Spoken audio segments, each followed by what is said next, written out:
దేవునికి స్తోత్రము. ఆఖరుగా సత్యదైవార్చన పాటల పుస్తకంలో నుండి 103వ పాట అందరము కలిసి పాడుకుంటూ దేవుని ఉపదేశం వినడానికి మనమందరం జాగ్రత్త పడుదాం.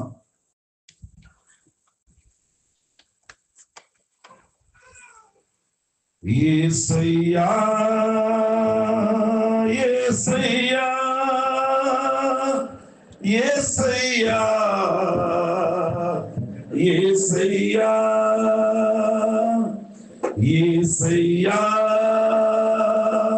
యేసయ్యా యేసయ్యా యేసయ్యా యేసయ్యా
తెలిసిన ఈ ప్రేమ నలిగిన బ్రతుకున కొలిసిన ఈ కృప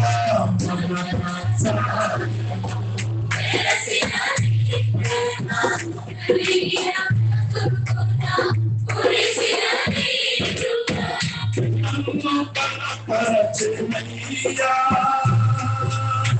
నిన్నే బలపరచునయ్యా నన్ను బలపరచెనయ్యా నిన్నే బలపరచునయ్యా యేసయ్యా యేసయ్యా యేసయ్యా యేసయ్యా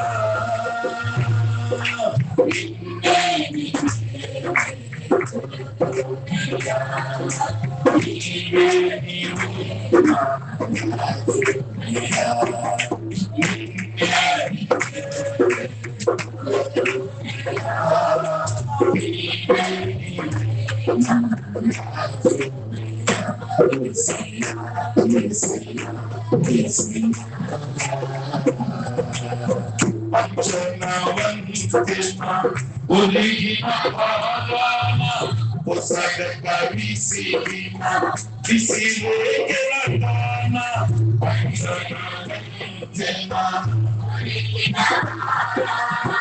పొసగక విసిగిన విసిలేగలగాన కలలాగల తెరచిన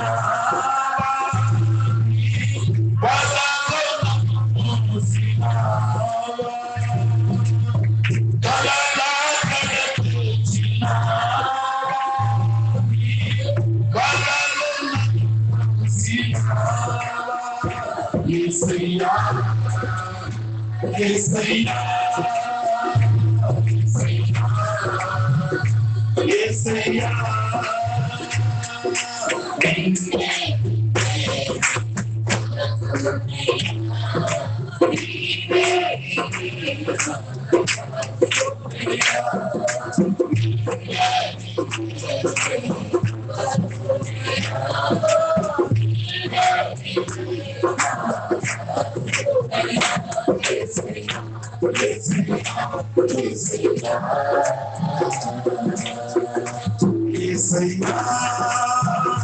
Yesaya,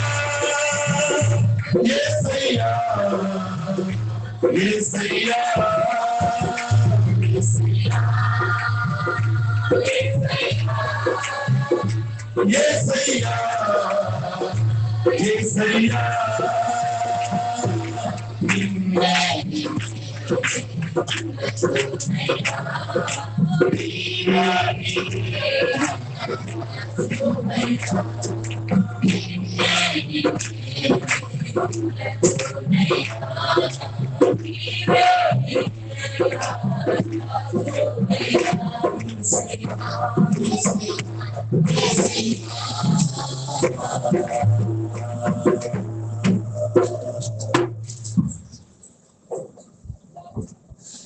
దేవునికి స్తోత్రము కలుగును గాక. సర్వలోక రక్షకుడు విశ్వ విమోచకుడైన యేసునాథుని పునరుద్ధాన ఆదివారపు ఆరాధన ప్రార్థన కూడికకు దేవుని ఆత్మ చేత నడిపించబడిన మీ ప్రతి ఒక్కరికి ప్రభువైన యేసుక్రీస్తు పరిశుద్ధ నామంలో నా హృదయపూర్వకమైన వందనాలు, కృతజ్ఞతలు తెలియజేస్తున్నాను. నేరుగా దేవుని పరిశుద్ధ వాక్యములో నుండి ఒక మాట మనము చదువుకొని కొద్దిసేపు దేవుని వాక్యాన్ని శ్రద్ధతో ఆలకించి నేర్చుకుందాం. దేవుని పరిశుద్ధ గ్రంథములో నుండి క్రొత్త నిబంధన విభాగములోని మొట్టమొదటి సువార్త గ్రంథము మత్తయి సువార్త 12వ అధ్యాయము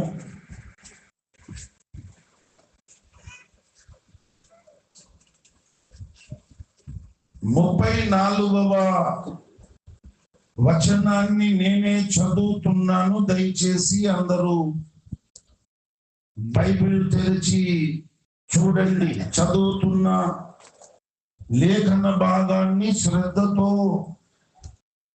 ఆలకించండి. మత్తయి సువార్త 12వ అధ్యాయము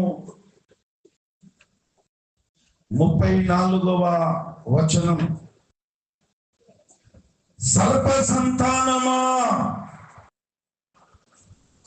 మీరు చెడ్డవారై ఉండి ఏలాగు మంచి మాటలు పలుకగలరు? హృదయమందు నిండి ఉండు దానిని బట్టి నోరు మాటలాడును గదా. చదువబడిన ఈ లేఖన భాగమును దేవుడు మన వినికిడిలో ఆశీర్వదించున్నట్లు తలలు వంచి కళ్ళు మూసుకొని దైవాత్మ సహాయము కొరకు ప్రార్థన చేసుకుందాం. ప్రేమ కలిగిన తండ్రి, మహాపరిశుద్ధ దేవుడా, మీకు వందనాలు చెల్లిస్తున్నాం. ఒక వారమంతా మా మీద నుండి క్షేమముగా దాటిపోజేసి మా జీవితాలలో, మా బ్రతుకులలో మరొక పునరుద్ధాన దినమును గొప్ప ఈవిగా మీరే మాకు దయచేసి మమ్ములందరినీ మీ సన్నిధిలో కనబడేటట్టు చేసిన దయగలిగిన కరుణామూర్తి, మీకు వందనములు, కృతజ్ఞతాస్తుతులు చెల్లిస్తున్నాం. పాపముతో నిండిన ఈ లోకములో వారమంతా సంచరించి పాప నియమము కలిగిన దేహములో, శరీరములో వారమంతా జీవనము చేసి అనేక విషయములలో తప్పిపోయి తొట్టిల్లి చాకిరేవుకు వచ్చినటువంటి మురికి బట్టలలాగా మేమందరము మీ పరిశుద్ధమైన సన్నిధానమునకు వచ్చి ఉంటుండగా వాక్యము అనే ఉదకమును, వాక్యము అనే స్వచ్ఛమైన జలమును సమృద్ధిగా మా మీదికి పంపించి మమ్మల్ని బాగుగా కడిగి శుద్ధి చేసి పరిశుద్ధపరిచి పవిత్రపరిచి మేమందరము యోగ్యులముగా మీ అద్భుతమైన విందుశాలలో పాల్గొని మీరిచ్చే శ్రేష్టమైన ఆశీర్వాదములు మేమందరము పొందుకొనుటకు కృప చూపుమని మమ్ములందరినీ యేసునాథుడు శిలువలో కార్చిన పరిశుద్ధమైన రక్తము చేతనే బాగుగా కడిగి శుద్ధి చేసి పరిశుద్ధపరిచి పవిత్రపరిచి దయతో మమ్మల్ని మీ సన్నిధిని అంగీకరించుమని చదువబడిన లేఖన భాగమును మీరే ఆశీర్వదించి మా అందరి మనోనేత్రములు మీ కరుణగల హస్తములతో ముట్టి వెలిగించి మీ దర్శన భాగ్యము మాకందరికీ కలిగించి పరిశుద్ధాత్మ దేవుడా, మీరే మాకు ఉపాధ్యాయుడవై, మీరే మాకు బోధకుడవై ఈ కడవరి దినములలో, ఈ అంచె దినములలో మేము నడుచుకొనవలసిన మార్గమును మాకు స్పష్టముగా మీరే చూపించుమని అల్పుడైన మీ దీనదాసుని, కేవలం నిష్ప్రయోజకుడైన మీ దీన సేవకుణ్ణి, ఎందుకు పనికిరాని మీ అయోగ్య దాసుని మీరే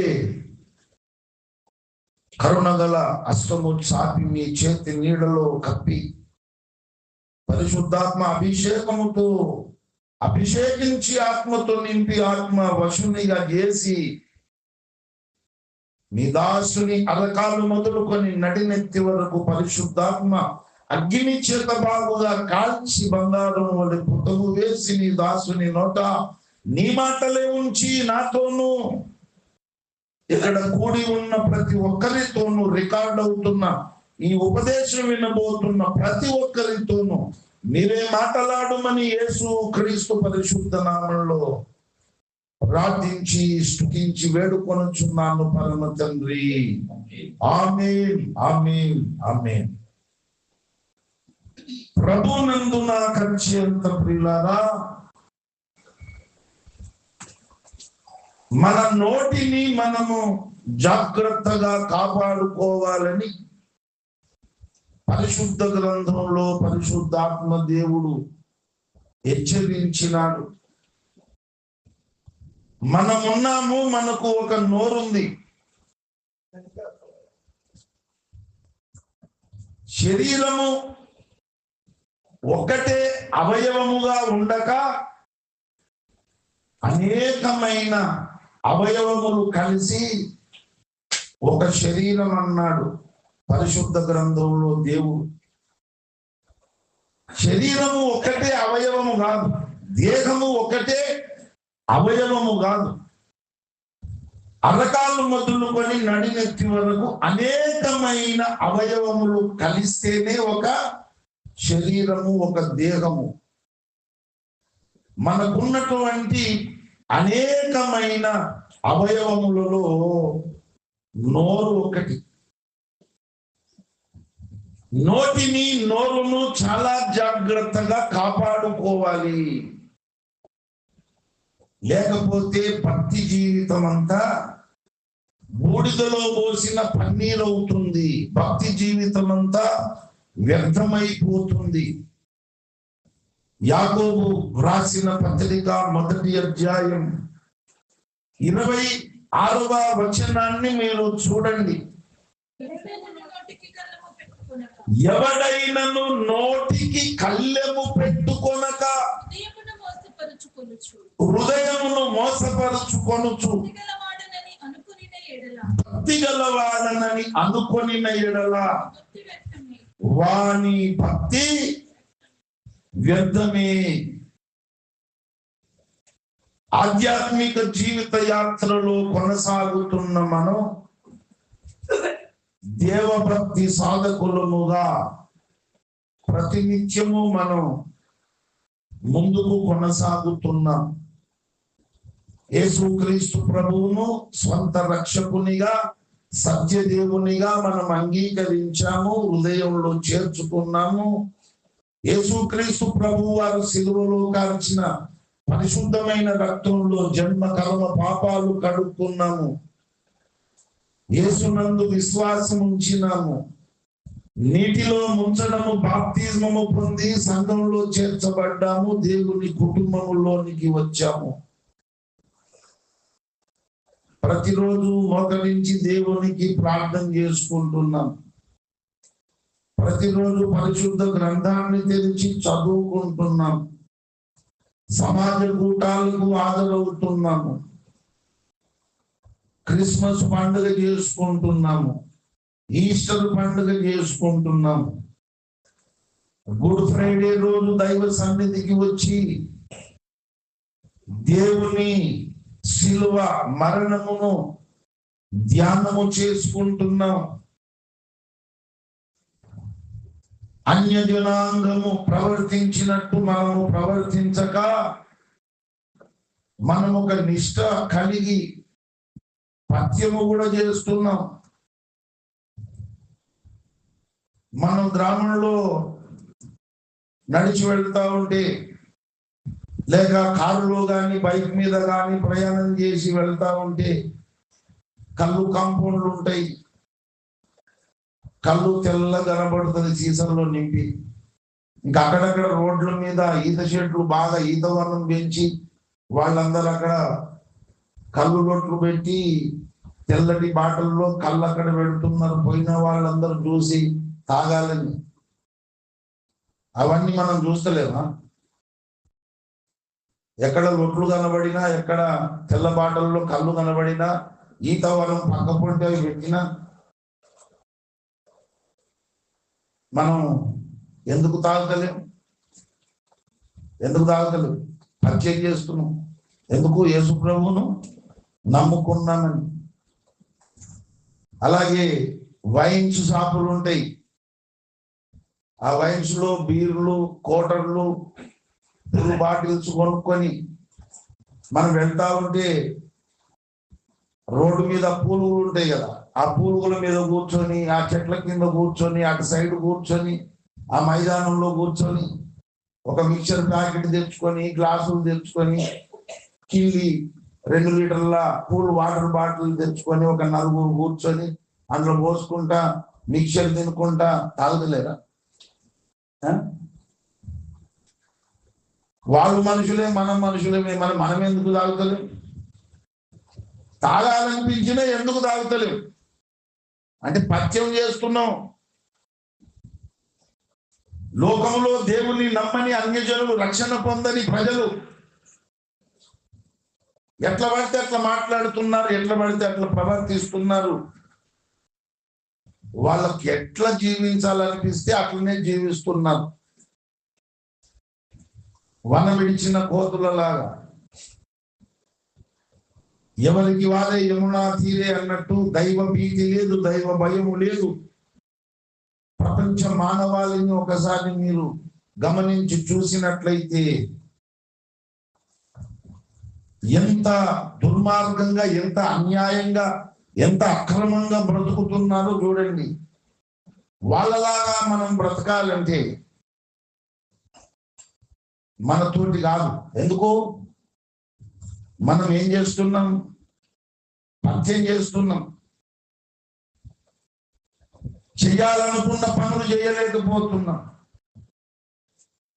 తీర్చుకోవాలనుకున్న కోరికలు తీర్చుకోలేకపోతున్నాం.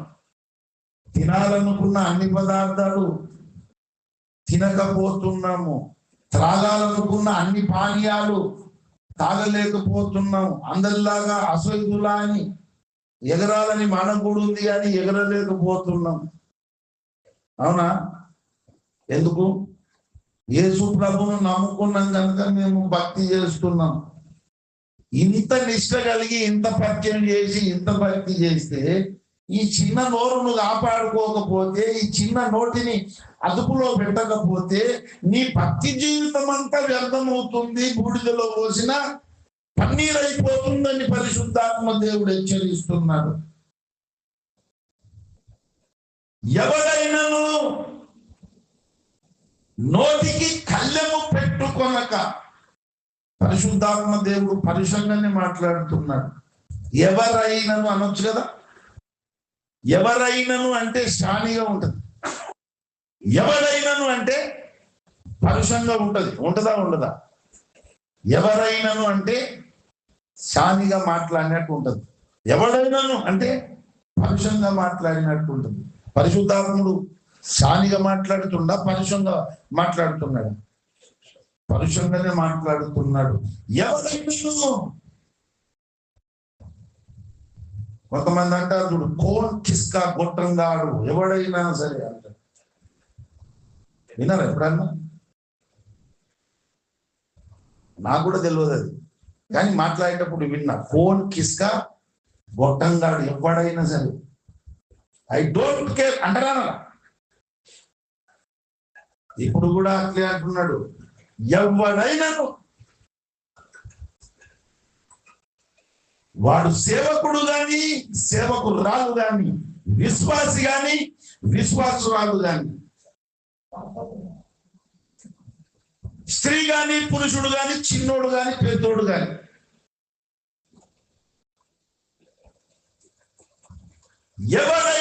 ఎవడైనాను నోటికి కళ్ళెము పెట్టుకొనక తన హృదయాన్ని మోసపరచుకొనుచు నేను భక్తి గలవాడను, నేను భక్తి గలదానను అని చెప్పుకుంటే వాని భక్తి ఏమవుతుంది? వ్యర్థమవుతుంది. బూడిదలో పోసిన పన్నీరు అవుతుంది. నోరు జాగ్రత్త, నోరు జాగ్రత్త అని పరిశుద్ధాత్మ దేవుడు హెచ్చరిక చేస్తున్నాడు. ఎంతమంది కంట్రోల్లో పెట్టుకుంటున్నారు నోటిని? ఎంతమంది నోటిని జాగ్రత్తగా కాపాడుకుంటున్నారు? దేవుని నమ్మిన ప్రజలే, క్రైస్తవులే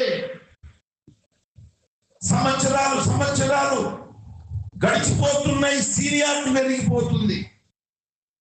నేను 10 ఏళ్ల క్రైస్తవుణ్ణి, నేను 20 ఏళ్ల క్రైస్తవుణ్ణి, నేను 30 ఏళ్ల క్రైస్తవురాలును, నేను పుప్పుడే మతంలోకి వచ్చిన, అందరి లెక్క కాదు నేను అని ప్రగల్భాలు మాట్లాడేటువంటి క్రైస్తవ విశ్వాసులు, సేవకురాండ్రు ఎంతమంది నోటిని జాగ్రత్తగా కాపాడుకుంటున్నారు, ఎంతమంది నోటికి కళ్ళెము పెట్టుకుంటున్నారు. దావీదు శ్రేష్ఠ భక్తుడు. దావీదు అనే మనుషుల్ని గూర్చి దేవుడు నోరారా సాక్ష్యం ఇచ్చినాడు. దావీదు నా హృదయానుసారి, దావీదు నా ఇష్టానుసారుడైన మనుషుడు, దావీదు నా చిత్తానుసారమైన మనస్సు కలిగిన వాడు. దావీదు నేను ఏర్పాటు చేసిన సంకల్పము చొప్పున సేవ చేసిన వాడు, దావీదు నా ఉద్దేశములన్నీ నెరవేర్చిన వాడని దావీదును గూర్చి దేవుడు నోరారా సాక్ష్యం ఇచ్చినాడు. అంత పెద్ద శ్రేష్ఠ భక్తుడు 39వ కీర్తన 1వ వచనంలో ఏమని మాట్లాడుతున్నాడో చదవండి, చూడండి. నా నాలుకతో పాపము చేయకుండునట్లు నా మార్గములను జాగ్రత్తగా చూచుకొందును. శ్రేష్ఠ భక్తుని నోట పరిశుద్ధాత్మ దేవుడు పలికించిన మాట శ్రద్ధతో ఆలకించండి. ఏమంటున్నాడు? నా నాలుకతో పాపము చేయకుండునట్లు నా మార్గములను జాగ్రత్తగా చూచుకొందును. నాలుకతో ఏం జరుగుతుందట?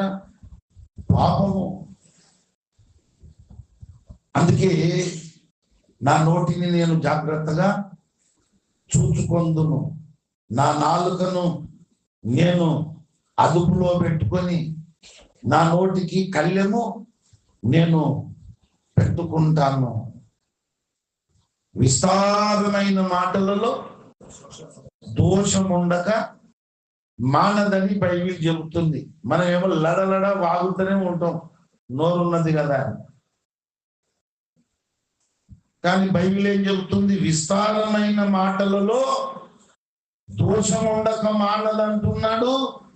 పలుకబడిన మాటలలో నిష్ప్రయోజనమైనవే అనేకములుగా ఉండునని ప్రసంగిలో చెబుతున్నాడు.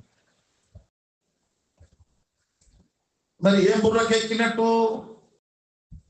విస్తారమైన మాటలు నోటితో మాట్లాడితే మనము దోషులం అవుతామని బైబిల్ చెబుతుంది కదా. మనం పలికే మాటలలో నిష్ప్రయోజనమైన మాటలు అనేకమైనవి ఉంటాయని ప్రసంగిలో చెబుతున్నాడు కదా. అది దావీదుకి అర్థమైంది. మనకు అర్థమైందా? ప్రశ్నించుకోవాలి మనల్ని మనమే ప్రశ్నించుకోవాలి. విస్తారమైన మాటలలో దోషం ఉండక మానదు, పలకబడిన మాటలలో నిష్ప్రయోజనమైనవి అనేకములుగా ఉండును. అందుకే దావీదు అంటాడు, నా నోటిని జాగ్రత్తగా నేను చూసుకుంటున్నాను, నా నాలుకను జాగ్రత్తగా నేను చూసుకుంటున్నాను. నా నోటికి కళ్ళెము పెట్టుకొనకపోతే, నా నాలుకను అదుపులో పెట్టుకొనకపోతే, నా నోటిని నేను కాపాడుకొనకపోతే నా భక్తి జీవితం అంతా బూడిదలో మోసిన పన్నీరు అవుతుంది, వ్యర్థమైపోతుంది. ఎంత శ్రేష్ఠ భక్తుడు దావీదు! దావీదును గురించి నోరార దేవుడు సాక్ష్యం ఇచ్చాడు. 39వ కీర్తన 2వ వచనం చూడండి, ఏమంటున్నాడు ఆయన? ఏమియు మాటలాడక మౌనినైతిని. ఏమియు మాటలాడక మౌనినైతిని అంటే క్షేమమును గూర్చి అయినను పలుకక మౌనముగా. క్షేమమును గూర్చి మాట్లాడితే తప్ప, మంచి మాటలు మాట్లాడితే తప్ప, క్షేమమును గూర్చి అయినను మాట్లాడక నేను మౌనినై ఉంటిని. క్షేమమును గురించి మాట్లాడితే తప్పేం లేదు, కానీ అలా మాట్లాడితే కూడా ఏదైనా దోషము జరుగుతుందేమో, పాపము జరుగుతుందేమో అని నోటికి ఏమేసుకున్నట్టు ఆయన చిక్కము పెట్టుకొని తిని అన్నాడు ఆయన. ప్రభునందు ప్రియులారా, మనము నోటిని కనుక అదుపులో పెట్టుకోకపోతే, నాలుకను జాగ్రత్తగా మనం కాపాడుకోకపోతే మనం డేంజర్లో పడిపోతాము, ప్రమాదములో పడిపోతాము. ఇంత పత్యము చేసి మనం చేస్తున్న భక్తి జీవితం అంతా వ్యర్థమవుతుంది. బూడిదలో పోసిన ఆ పన్నీర్ అయిపోతుంది. సామెతల గ్రంథము 4వ అధ్యాయము మీరు చూడండి. సామెతల గ్రంథము 4వ అధ్యాయము 24వ వచనం. మూర్ఖపు మాటలు నోటికి రానియకుము, పెదవుల నుండి కుటిలమైన మాటలు రానియకుము. మూర్ఖపు మాటలు నోటికి మనం రానియకూడదు. ఎటువంటి మాటలు? మూర్ఖపు మాటలు.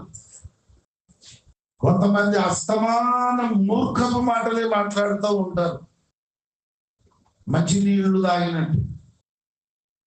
ఎందుకు మూర్ఖపు మాటలు మాట్లాడాలి? మూర్ఖపు మాటలు మాట్లాడితే ఏం లాభము, ఏం ప్రయోజనం? బైబిల్ చెప్పిన ఉపదేశం ఎట్టుపోతుంది, సందేశం ఎట్టుపోతుంది. కాబట్టి ప్రతి మనుషుడు తన్ను తానే పరీక్షించుకొనవలెనని బైబిల్ చెబుతుంది. తన్ను తాను విమర్శించుకుంటేనే మీరు తీర్పులోనికి రారు అని పరిశుద్ధ గ్రంథం హెచ్చరిస్తుంది. ప్రతివాడు తాను చేయు పనిని పరీక్షించి చూచుకొనవలెనని బైబిల్ చెబుతుంది. కానీ దేవుని ప్రజలు ఏం చేస్తున్నారు? అస్తమానం అవతల గురించే మాట్లాడడం, అస్తమానం సాటి మనుషులను వచ్చి మాట్లాడడం. అవి మంచి మాటలు కావు, మూర్ఖపు మాటలు. ఎందుకు రానియాలి నోటికి? ప్రభునందు ప్రియులారా, మన విషయంలో మనం జాగ్రత్తగా ఉండాలి. మన విషయంలో మనలను మనం ప్రతి క్షణం సంస్కరించుకునేటట్లు ఉండాలి. అవతల వ్యక్తులను గూర్చి, సాటి మనుషులను గూర్చి మాట్లాడే హక్కు నీకు లేదు. వాళ్ళను నీవు కడుపును మోయలేదు, కనలేదు, పెంచి పెద్ద చేయలేదు. వాళ్లకు ప్రతిరోజు 3 పూటల భోజనం పెట్టి వాళ్ళను పోషించి సంరక్షించడం లేదు. అట్లా నవమాసాలు కడుపున మోసి కని పెంచి పెద్ద చేసిన కొడుకులు కూతుళ్ళే ఏదన్నా మాట అంటే తీసి గోడ కొడుతున్నారు అయ్యవను. మరి అవతల మనుషులను, సాటి మనుషులను మూర్ఖంగా మాట్లాడడానికి నీకు అర్థెక్కడిది? ఎవడిచ్చాడు నీకు అవకాశం? ఎవడిచ్చాడు నీకు అధికారం? ఏం సంస్కారం అది? మూర్ఖపు మాటలు నీ నోటికి రానియకుము, పెదవుల నుండి కుటిలమైన మాటలు రానియకుము అన్నాడు. ప్రభువునందు ప్రియులారా, ఎందుకు జరుగుతుంది ఈ విధంగా? ఈ నోరు ఇట్లా ఎందుకు మాట్లాడుతుంది? దానికి అసలు సిసలైన ముఖ్య కారణము, మూల కారణము యేసు ప్రభు చెబుతున్నాడు. నోటిని ఎందుకు అదుపులో పెట్టుకోలేకపోతున్నారు? నాలుకను ఎందుకు జాగ్రత్తగా కాపాడుకోలేకపోతున్నారు? దానికి కారణం ఏంటి? ఏళ్ళు గడిచిపోతున్నాయి, సంవత్సరాలు గడిచిపోతున్నాయి. యేసు ప్రభువును నమ్ముకున్నామని పేరున్నది, నమ్ముకొని సంవత్సరాలు అయిందనే సీనియారిటీ ఉంది, కానీ మారు మనసు పొందింది ఎక్కడ? మనసు మారింది ఎక్కడ? బ్రతుకు మారింది ఎక్కడ? జీవితం మారింది ఎక్కడ? నోటితో మాట్లాడే మాటలు మారింది ఎక్కడ? ఇటీవల 3 వారాల క్రిందట దైవజనులు ఓఫిరన్న గారు ఎంతో వేదనతో మాట్లాడినారు. అది గ్రూపులో నరేష్ షేర్ చేశాడు, నిన్న విన్నారా? ఎంతమంది విన్నారు? 46 సంవత్సరాలుగా రాత్రి మగళ్ళు కష్టపడి నేను సేవ చేస్తున్నాను, కనీసం నాలాగా వీరు మాట్లాడతారేమో, నాలాగా వీరు ఆలోచిస్తారేమో, నాలాగా సాటి మనిషితో ప్రేమతో మాట్లాడతారేమో అన్నది నేను ఈ 46 సంవత్సరాలు పరిచర్య చేస్తే ఒక్కడు కనబడతలేడు. నాకు ఎందుకు నేను సేవ చేయాలి? ఇది నాకు సెల్ఫ్ ఎంప్లాయ్మెంట్ స్కీమా? బ్రతకలేక బడిపంతులైనట్టు నేను బ్రతకలేక గుడిపంతులునా? నేను ఏదన్నా బిల్డింగ్ దగ్గర వాచ్మెన్ గా పనిచేసి బతుకుతా, ఆటో నడిపించి బతుకుతా, లేకపోతే ప్రైవేట్ స్కూల్లో పిల్లలకు పాఠాలు చెప్పిన బ్రతుకుతా. వచ్చే ఆదివారం నుండి ఇక్కడ ఆరాధన జరగదు. ఎన్నో సంఘాలు ఉన్నాయి, ఎక్కడికైనా వెళ్ళిపోయి అక్కడ కూర్చోండి అని చెప్పడానికి కూడా నేను వెనుకకు పోను. విన్నారా ఈ మాట? ప్రభువునందు ప్రియులారా, మార్పు లేని బ్రతుకులేందుకు? మనిషికో మాట, పశువుకో దెబ్బ అన్నారు పెద్దలు. మనిషి అయితే ఒక మాట చెప్తే వినాలి, పశువు అయితే ఒక దెబ్బ కొడితే వినాలి. పశువులు ఒక దెబ్బ కొడితే వింటున్నాయి, వింటలేవా? పశువులను కట్టెపట్టుకొని దెబ్బ కొడితే పశువులు వింటున్నాయి, కానీ ఒక మాట చెప్తే మనుషులు వినడం లేదు. ఆకాశమా ఆలకించును, భూమి చెవియొకము, నేను పిల్లలను పెంచి గొప్ప చేశాను, రక్తమంతా దారిపోశాను, ప్రాణం అర్పించి కొనుక్కున్నాను. ఒక్కడు నా మాట వినడే. అటు దేవుడు వేదన పడుతున్నాడు, ఇక్కడ దైవజనుడు కూడా వేదన పడుతున్నాడు. ఇట్లా మార్పు లేని దానికి దుకాణం ఎందుకు, సంఘం నడపడం ఎందుకు అన్నాడు పెద్ద ఆయన. కనీసం అన్నాడు ఆయన, కనీసం నాలాగా సాటి మనిషిని ప్రేమించడం నేర్చుకోండి, కనీసం నాలాగా ఆలోచించండి అన్నాడు. మొద్దులామోరన్లా, అవి మొద్దులామోరన్లా నాలాగా సాటి మనిషిని ప్రేమతో మాట్లాడి ప్రేమతో చూడమన్నాడు ఆయన. నేను ఎట్లా ఆలోచన చేస్తానో మీరు కూడా అట్లా ఆలోచన చేయండి అన్నాడు. అది కూడా చెంత కాకపోతే 46 ఏళ్ళు నేను సేవ ఎందుకు చేయాలి? నిజంగా గుండెల దిగిపోయింది ఆ మాట, ఎంతో వేదన కలిగించింది. నిజంగా దుకాణమే బంద్ చేశాడనుకో అయ్యగారు, సందేశాలు ఎక్కడ వింటాము, ఎక్కడ బలపడతాము?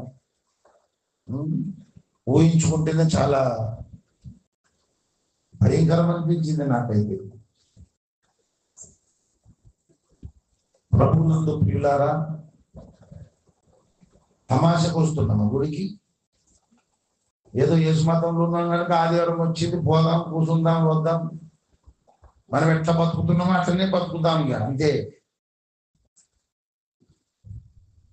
పైపెచ్చు మీదికేది, ఇది నా కోసమే చెప్పిన కదా, మా కోసమే చెప్పింది, ఇది మా కోసమే చెప్పింది. మరి దేవుడు ఎవరి కోసం చెప్పాలి? నా కోసం, మీకోసం, అందరి కోసమే కదా దేవుడు మాట్లాడేది.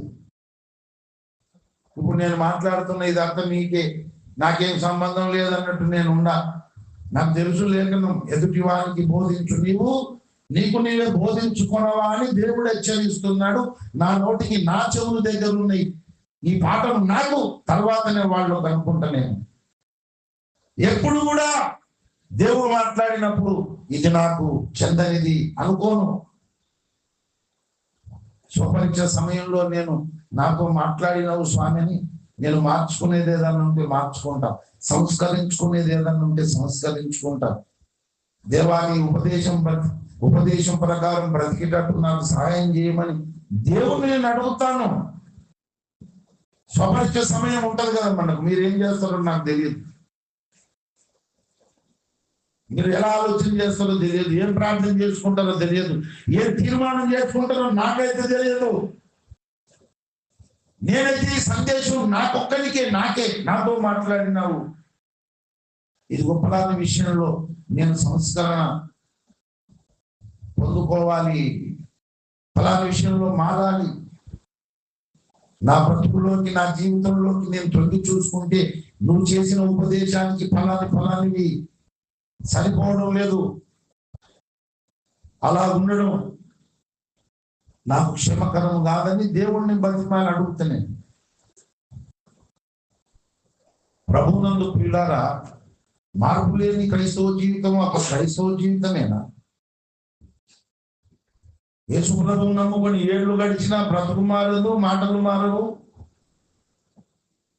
ప్రవర్తన మారదు. ఎందుకు భక్తి చేయాలి? ఏం లాభము? భగవంతుడే చెప్తున్నాడు, అది బూడిదలో పోసిన పన్నీరు, ఆ ప్రత్యంతం వ్యర్థం అంటున్నాడు కదా. ప్రభువునందు ప్రియులారా, ఇదంతా ఎందుకు జరుగుతుందంటే హృదయములో నిండి ఉన్న దానిని బట్టే నోరు మాట్లాడుతుంది. యేసయ్య చెప్పాడు ఈ కిటుకు. ఎందుకు ఇట్లా జరుగుతుందో మత్తయి సువార్త 12వ అధ్యాయము 34వ వచనము చూడండి. సర్వ సంతానమా, మీరు చెడ్డవారయుండి ఎలాగూ మంచి మాటలు పలకగలరని ప్రశ్నిస్తున్నాడు. మీరు చెడ్డవారయుండి మంచి మాటలు ఎలాగూ పలకగలరు. సర్వ సంతానమా అన్నాడు.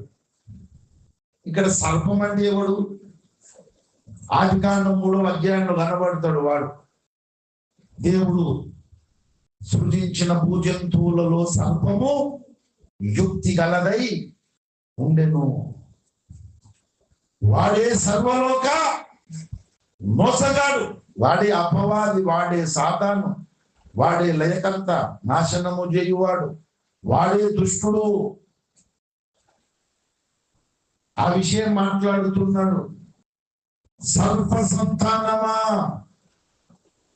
మీరు చెడ్డవారయ్యుండి ఎలాగూ మంచి మాటలు పలకగలరు.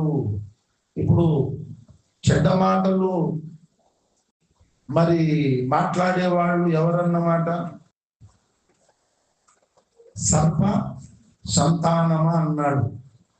మీరు చెడ్డవారయ్యుండి మంచి మాటలు ఎలా పలకగలరు అంటే, మీరు మంచివారైతే మంచి మాటలు పలుకుతారు. కానీ మీరు చెడ్డవారు.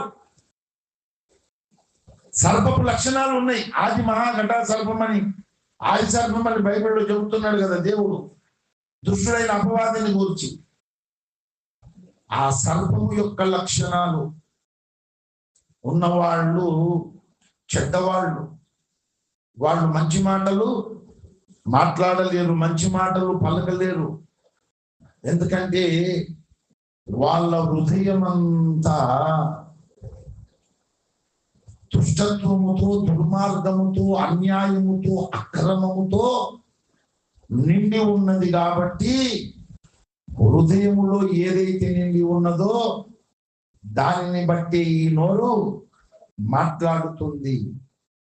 అసూయ, ఈర్ష, ద్వేషము, కక్ష, పగ, దుర్మార్గము, దుష్టత్వము, అన్యాయము, అక్రమము, ఇవన్నీ హృదయం నిండా నిండి ఉండగా ఇక నోరు మంచి మాటలు పలుకుతుందా? ప్రభువునందు ప్రియులారా, ఎలా పలుకుతుంది చెప్పండి? మేడి పండు చూడు మేలిమై ఉండు, పొట్టగింపు చూడు పురుగులుండును. పైకి మేడి పండు మంచిగా బంగారంలాగా మెరుస్తుంది, కనబడుతుంది. కానీ దాన్ని ఒకసారి ఓపెన్ చేస్తే ఏమున్నాయి అందులోపల? పురుగులు. మనుషులం బాగానే కనబడుతున్నాం, పైకి మంచి డ్రెస్సులు తొడుక్కుంటున్నాం, మంచి వస్త్రాలు కట్టుకుంటున్నాం, మంచిగా తయారవుతున్నాం, ఫెయిర్ అండ్ లవ్లీ పెట్టుకుంటున్నాం, పౌడర్ పెట్టుకుంటున్నాం, ఇంకా సువాసన రావాలని అశోక పౌడర్, ఇక అక్కడక్కడ ఫంక్షన్లు పోతే సుయ్యమని సెంటు కూడా కొట్టుకుంటున్నాం. ఇవన్నీ చూస్తాడా దేవుడు? చూస్తాడా? మనుషులు లక్ష్య పెట్టు వాటిని యెహోవా దేవుడు లక్ష్య పెట్టాడు. మనుషులు పై రూపమును లక్ష్య పెడతారు, దేవుడు హృదయమును లక్ష్య పెడతాడు. ఆ దేవుడే చెప్తున్నాడు, హృదయము నిండి ఉన్న దానిని బట్టి నోరు మాట్లాడును. మరి ఇప్పుడు ఏం చేయాలి మనం అంటే, హృదయము నిండా దేవుని వాక్యాన్ని మనము నింపుకోవాలి. హృదయము నిండా దేవుని వాక్యాన్ని నింపుకోవాలి. అప్పుడు నువ్వు నోరు తెరిచినప్పుడల్లా దేవుని వాక్యమే వస్తుంది. 103వ పాట పాడుకుందాం అని చెప్పాను. వెంటనే నాకు మెదడులో ఒక కదలిక స్ఫురించింది. అందుకే మిమ్మల్ని అడిగాను 103 అంటే ఏంటి అని.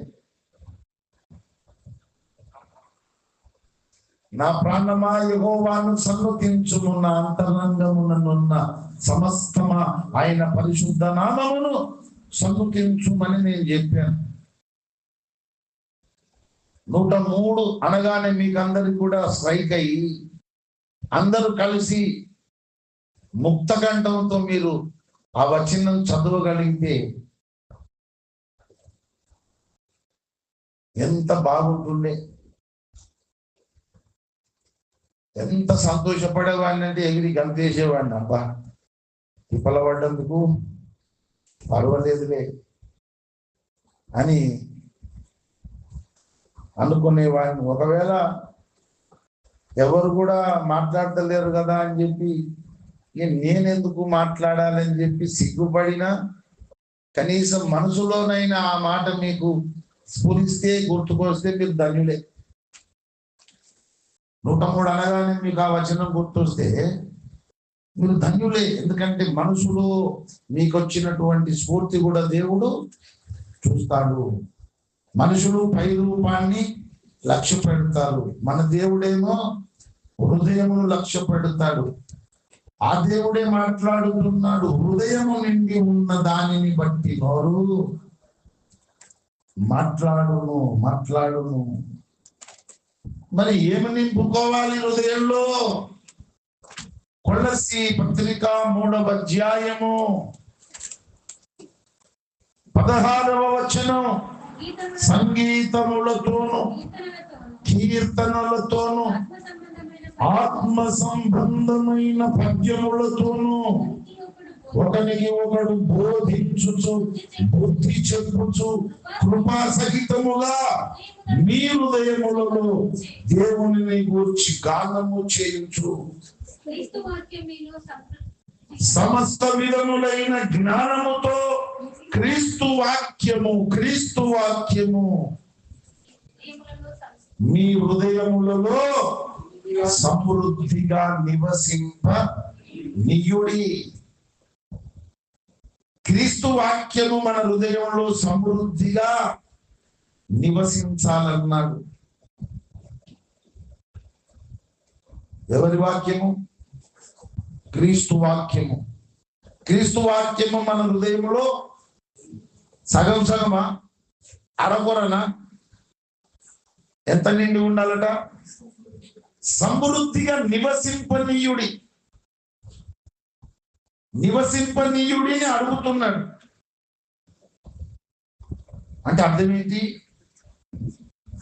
కొంతమంది దేవుని వాక్యము హృదయములో సమృద్ధిగా నివసింపనీయడం లేదు. ఎలా నివసింపనీయడం లేదు?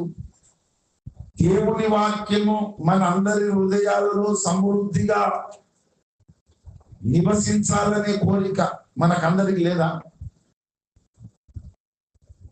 లేని వారు ఉన్నారు ఎవరైనా? నేను అడుగుతుంది అర్థమవుతుందా? దేవుని వాక్యము మన హృదయములో సమృద్ధిగా నివసించాలి, పరిపూర్ణముగా నిండి ఉండాలనే కోరిక, ఆశ, ఆసక్తి, తృష్ణ మనకు ఉన్నదా లేదా? ఉంది. మరి నివసింపనీయుడి అని ఎందుకన్నాడు? దేవుని వాక్యము సమృద్ధిగా మన లోపల పరిపూర్ణముగా నిండి ఉండకుండా మనమే కారణము. మన యాటిట్యూడ్ మంచి లేదు,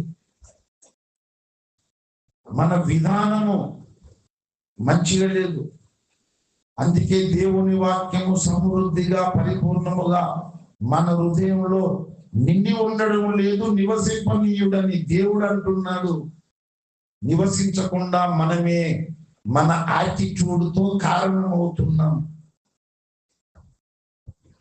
ఆ మాట యోహాను రాసిన మొదటి పత్రిక 1వ అధ్యాయము 10వ వచనంలో పరిశుద్ధాత్మ దేవుడు రాయించినాడు.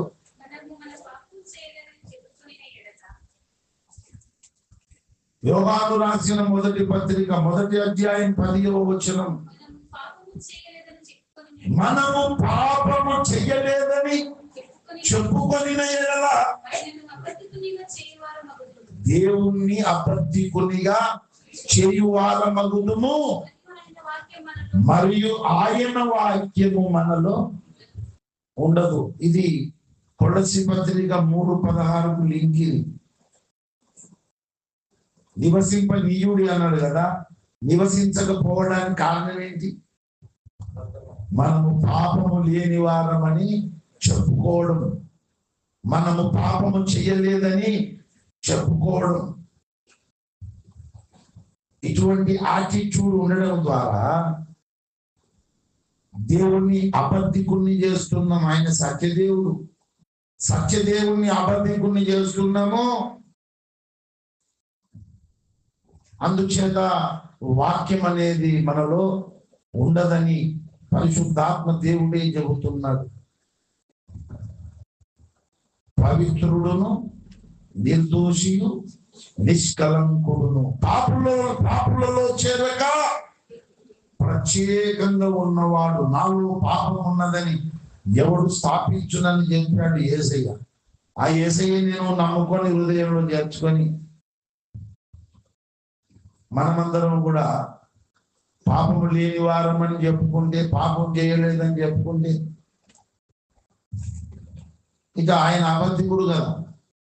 నాలో పాపం ఉన్నదని ఎవడు స్థాపించునని చెప్పిన ఆయన పాపులలో చేరక ప్రత్యేకంగా ఉన్నవాడు అని లేఖనం చెబుతున్న యేసు ప్రభు అబద్ధికుడే కదా.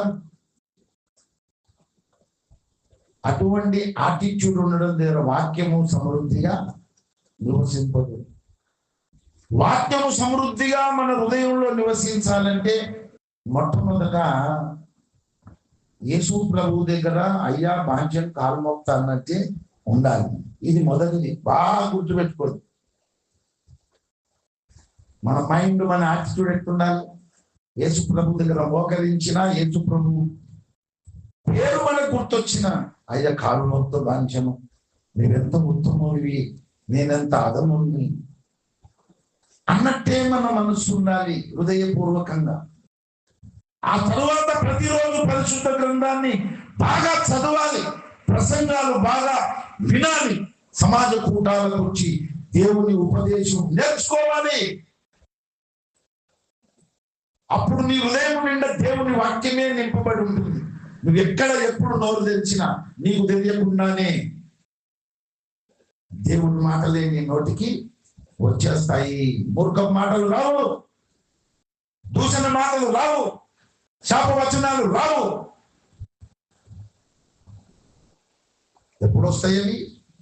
అసూయతో నింపబడినప్పుడు, దుష్టత్వంతో నింపబడినప్పుడు, దుర్మార్గంతో నింపబడినప్పుడు, అన్యాయంతో అక్రమంతో నింపబడినప్పుడు, కక్షతో పగతో ఓర్వలేనితనంతో నింపబడినప్పుడు నీ నోటికి మూర్ఖపు మాటలు వస్తాయి, పాపపు మాటలు వస్తాయి, దూషణ మాటలు వస్తాయి, శాపవచనాలు వస్తాయి.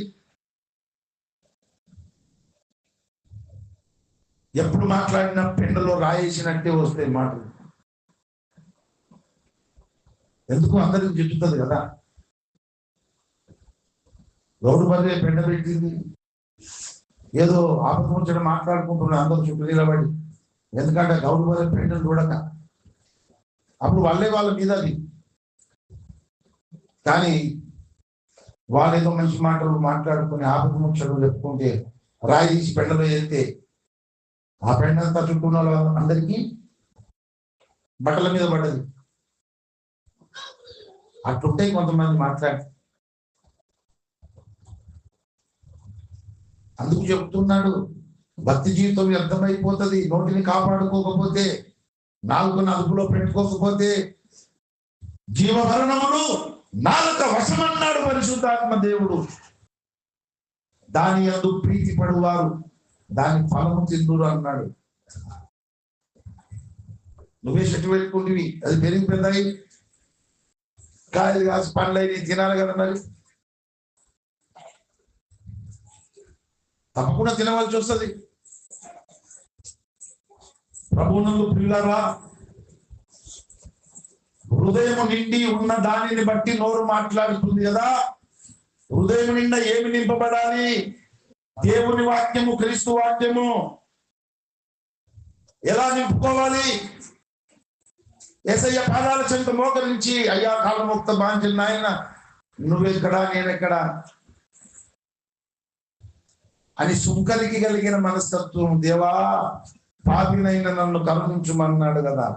ఆకాశం తట్టుకు కన్నులెత్తుటకైనా ధైర్యము చాలక కృంగిపోయినాడు, పశ్చాత్తాపడ్డాడు, మొకాళ్ళ మధ్య తల పెట్టుకొని గుండె బాదుకొని పాపినైనా నన్ను కరుణించుమన్నా. అటువంటి మైండ్తో, అటువంటి మనస్తత్వంతో, అటువంటి యాటిట్యూడ్తో ప్రతిరోజు పరిశుద్ధ గ్రంథాన్ని చదవాలి, ప్రసంగాలు వినాలి, సమాజ కూటాల్లో దేవుని ఉపదేశాలు నేర్చుకోవాలి. క్రమక్రమంగా దేవుని వాక్యం నీ హృదయం నిండా నింపబడుతుంది. నువ్వు నోరు తెలిసినప్పుడు మంచి మాటలు వస్తాయి, దేవుని మాటలు వస్తాయి. ఇది మొదటిది. రెండవది, క్రీస్తునే ప్రభువుగా మన హృదయంలో ప్రతిష్ఠించుకోవాలి. మొదటి పేతురు పత్రిక 3వ అధ్యాయం 15వ వచనం కింది భాగము, మీ హృదయములలో క్రీస్తును ప్రభువుగా ప్రతిష్ఠించుకొనుడి. క్రీస్తు వాక్యాన్ని సమృద్ధిగా నింపుకోవాలి హృదయంలో. క్రీస్తునే మహారాజుగా హృదయంలో ప్రతిష్ఠించుకోవాలి. నా మీద సర్వాధికారం నీదే తండ్రి, నా ప్రవర్తన అంతటి మీద నీ అధికారమునకు ఒప్పుకొనుచున్నాను. నీవే నన్ను ఏలుము, నీవే నన్ను పరిపాలించుము. నీ రథమునకు కట్టిన గుర్రమునై నేను నిన్ను లాగుతూ ఉండాలి. నువ్వు రథంలో కూర్చోవాలి. యేసురాజా, నీవు రథములో కూర్చోవాలి మహారాజుగా. ఆ రథాన్ని నేను గుర్రమునై లాగాలి. నీ ఆత్మ సారథి చేతనే నన్ను నడిపించాలి. నా బ్రతుకుకాలం అంతా ఇదే పద్ధతి ఉండాలి నాకు. నీ రథ అశ్వముగా నీ త్యాగ బంధము నన్ను బంధించెను. నీ రథ అశ్వముగా నీ త్యాగ బంధము నన్ను బంధించెను నీ ఆత్మ సారథి చే నన్ను నడిపించుమా నీ ఆత్మ సారథి చే నన్ను నడిపించుమా నా యేసు రాజా రాజా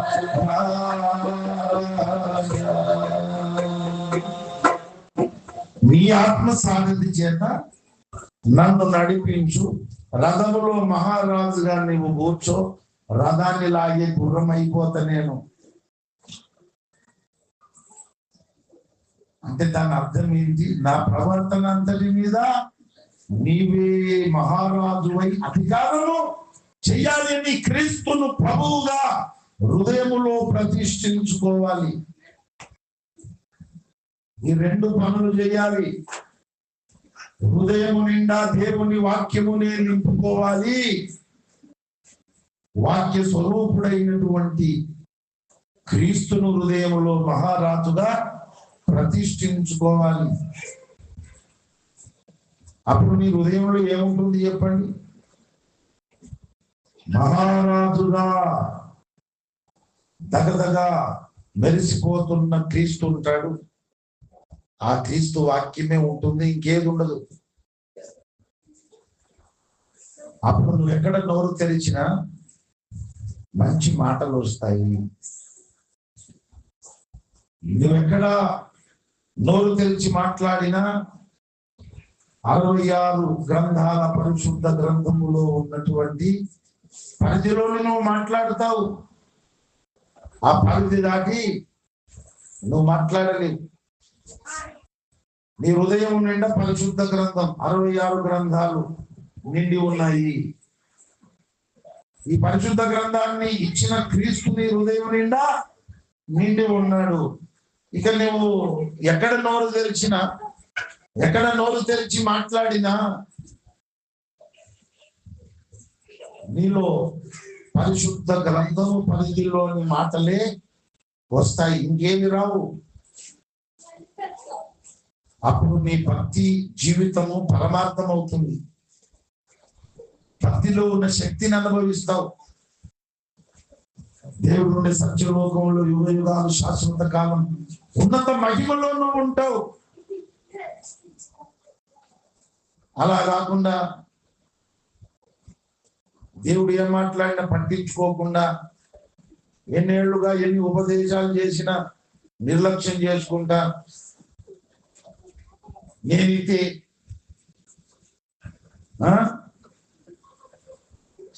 నేను ఇలాగే ఉంటా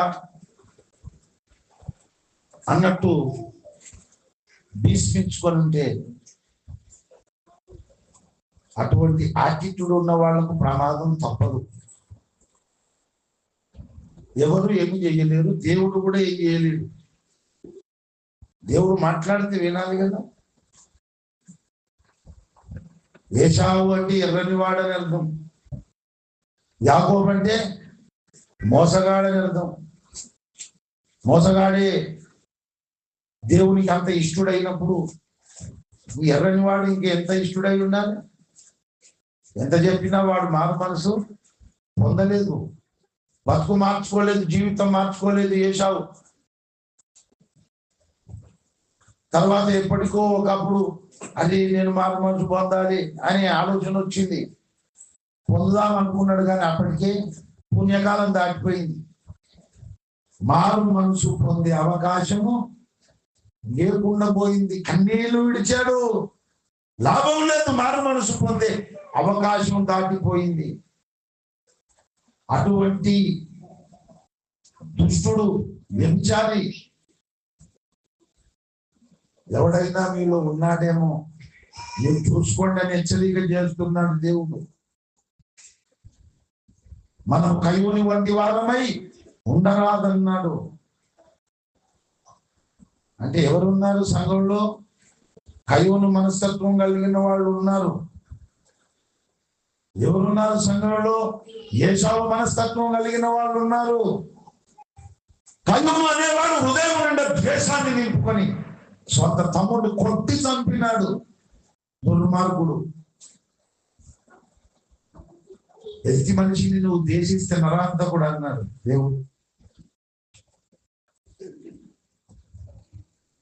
ప్రభువునందు ప్రియులారా, ఒక పూటి కొరకు తన జ్యేష్ఠత్వాన్ని అమ్మివేసిన ఏశావు లాంటి భ్రష్టుడు వీళ్ళు ఎవడైనా ఉన్నాడేమో చూసుకోండి. షడ్రేకులు తయారు కావాలి, మెషకులు తయారు కావాలి, అభిజ్ఞోగులు తయారు కావాలి, దానియేలులు సమూయేలులు తయారు కావాలి, పౌలులు తయారు కావాలి, తిమోతిలు తయారు కావాలి, తీతులు తయారు కావాలని, దావీదులు అబ్రహాములు ఇస్సాకు యాకోబులు తయారు కావాలని దేవుడు ఆశిస్తే ఈ కోరాబులు ఎక్కడి నుంచి వచ్చేస్తున్నారు? ఈ బిలాములు, ఈ కయోనులు, ఈ ఏశావులు ఎక్కడికి వచ్చేస్తున్నారు సంఘంలో? ప్రభునందు ప్రియులారా, భక్తి నేర్చుకోవాలి, నేర్చుకొని ఉన్నది ఉన్నట్టు పాటించాలి. అడ్డగోలు జమాపతి దేవుని సంఘంలో నడవదు. ఆషామాషి వ్యవహారం దేవుని సంఘంలో నడవదు. నోటిని అదుపులో పెట్టుకొని నాలుకను జాగ్రత్తగా కాపాడుకొని భక్తి చేస్తేనే భక్తి ఫలిస్తుంది. మనం దేవుడు అనుకున్నటువంటి సంపూర్ణతలోనికి రాగలుగుతాం. లేకపోతే పరలోకం గేటును కూడా మన కళ్ళతో చూడలేం. పరలోకం గేటు దాటి పరలోక ద్వారంలో గుండా దేవుడు కట్టిన అద్భుత నగరంలో ప్రవేశించడం కాదు. కళ్ళతో పరలోకం గేట్ పెట్టుకున్నది, కనీసం గేట్ అన్న చూడని అంటే కూడా గేటు చూసే పరిస్థితి ఉండదు.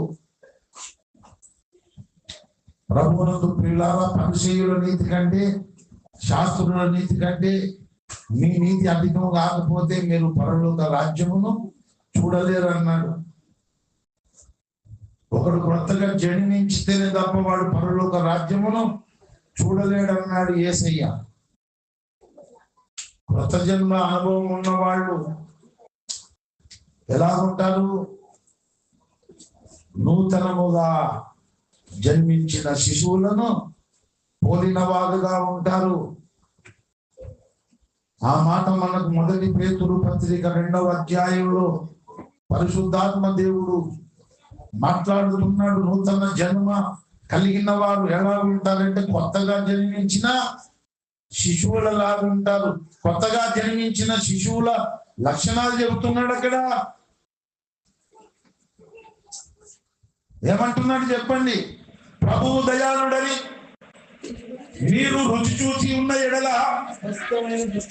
సమస్తమైన దుష్టత్వమును, సమస్తమైన కపటమును, వేషధారణను, అసూయను, సమస్త దూషణ మాటలను మాని కొత్తగా జన్మించిన శిశువులను పోలిన వారై.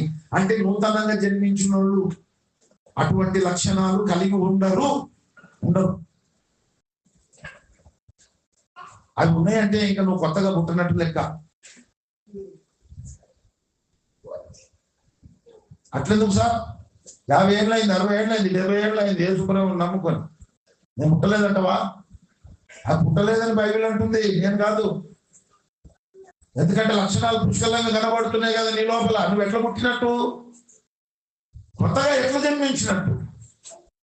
కొత్తగా జన్మిస్తే కనీసం ఆ చదువుకున్నట్టు, ఏబిసిలు చదువుకున్నట్టు, 1-2 చదువుకున్నట్టు ఆ లక్షణాలు ఉండొద్దు అన్నమాట.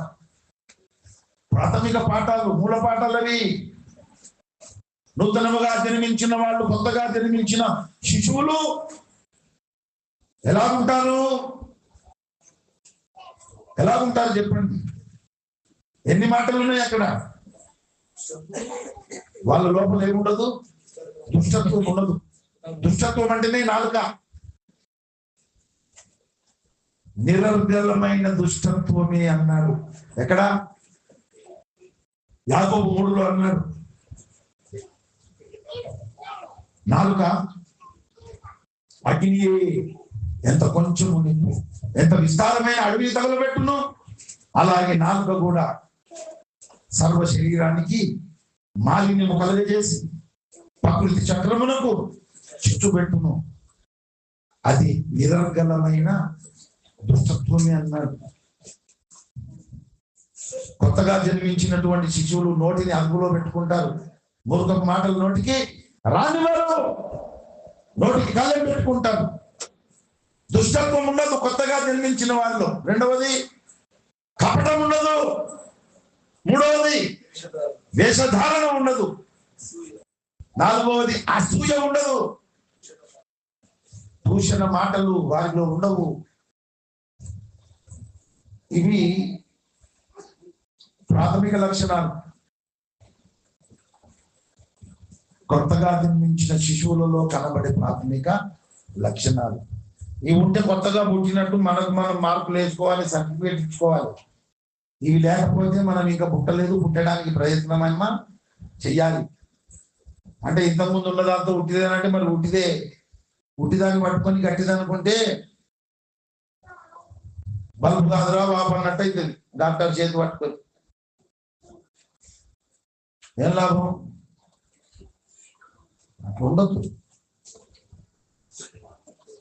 ప్రభువునందు ప్రియులారా, దీనికి అంతటికీ ఒకటే పని చేయాలి మనం. ఇంతసేపు ప్రసంగం విన్నారా? సారాంశం చెప్తున్నా. క్రీస్తు వాక్యాన్ని హృదయం నిండా నింపుకోవాలి. క్రీస్తు వాక్యం హృదయం నిండా ఎప్పుడు నింపబడుతుంది? తలకాయ సరిగ్గా ఉండాలి. మనం పాపం లేని వాళ్ళము, పాపం చేయలేదు అన్నటువంటి ఈ యాటిట్యూడ్ ఉంది. దేవుని అబద్ధికుడిని చేస్తావు, వాక్యం నీలో ఉండదు. ప్రభునందు ప్రియులారా, ఎందుకు అటువంటి మనస్తత్వం? కొంతమంది అనుకుంటారు అంటే మనం పాపం లేని వారమని చెప్పుకునే ఎడలా, పాపం చేయలేదని చెప్పుకున్న ఎడలా, ఆ మాటలు కొంతమందికి ఇష్టం ఉండవు. ఇట్లా చెప్తే అనుకుంటారు వీళ్ళు ఎన్నో బాగా పాపాలు చేస్తున్నట్టున్నారు, దానికోసమే ఎప్పటికీ ఇది మాట్లాడుతున్నారు. ఇప్పుడు ఇంతమంది ఉన్నారు కదా, ఈ వారంలో నన్ను కట్టెలు ఓడి చంపినమా చెప్పండి. రోజు ఇంటికన్నా పోయి వాని బీరువాల కొట్టి ఏమన్నా బంగారం డబ్బులు ఎత్తుకొచ్చుకున్నామా? ఏమన్నా మోసం చేసినామా? అబద్ధ సాక్ష్యం చెప్పి కోర్టులో లంచం తీసుకున్నామా? వ్యభిచారం చేశామా? ఏం చేశాము? అంటే ఇవన్నీ ఎట్లా పాపాలో, మన లోపల అసూయ ఉంటే అంతే పాపం, ఓర్వలేనితనం ఉంటే అంతే పాపం, ద్వేషం ఉంటే అంతే పాపం, కపటం ఉంటే అంతే పాపం, వేషధారణ ఉంటే అంతే పాపం. ప్రభువునందు ప్రియులారా, బైబిల్లో దేవుడు అన్నాడు కదా, మరి మీరు మాట్లాడే మాటల చేతనే కదా మీరు నన్ను గాయపరుస్తున్నారు. నోటి మాటల చేత పాపం. దేవుడు మహాపరిశుద్ధుడు. ఆయనను బట్టి చూస్తే మనం ఒక చీమ కాదు, దోమ కాదు. అటువంటి తత్వం ఉండాలి వాక్యం నిండాలంటే. క్రీస్తు వాక్యం హృదయంలో సమృద్ధిగా నింపుకోవాలి. క్రీస్తుని మహారాజుల హృదయంలో ప్రతిష్ఠించుకోవాలి. అప్పుడు చూడు నీ బ్రతుకు, నీ జీవితం ఎలాగుంటుందో. ఇక నువ్వు ఎక్కడ మాట్లాడినా, నోరు తెరిచిన ఈ పరిశుద్ధ గ్రంథం పరిధిలోని మాటలు నీకు వచ్చేస్తాయి. ప్రభువునందు ప్రియులారా, అటువంటి భక్తి పరులముగా మనం తయారవుదాం. దేవుడు మనందరికీ సహాయము చేయునుగాక. అందరూ తలలు వంచి కళ్ళు మూసుకోండి. దేవుడు పంపిన ఉపదేశము, దేవుడు పంపిన సందేశము మన జీవితాలను, మన బ్రతుకులకు అన్వయించుకొని ఎక్కడెక్కడ మనం తప్పిపోతున్నామో మనమే గుర్తుపట్టి మనలను మనము సంస్కరించుకుందాం, మనల్ని మనం పరీక్షించుకుందాం, మనలను మనము దిద్దుకుందాం, చక్కగా పరిశోధన చేసుకుందాం. మన జీవితములలోనికి, మన బ్రతుకులలోనికి తొంగి చూద్దాం. దేవుడు పంపిన ఉపదేశాన్ని అన్వయించి చూద్దాం. ఎక్కడెక్కడ మనం బాగున్నాము, ఎక్కడెక్కడ మనం బాగలేము. గుర్తుపట్టి మనల్ని మనము సంస్కరించుకొని మారు మనసు పొందితే దేవుడు అద్భుత రీతిగా మన చెయ్యి పట్టి నడిపిస్తాడు, గమ్యస్థానానికి చేరుస్తాడు.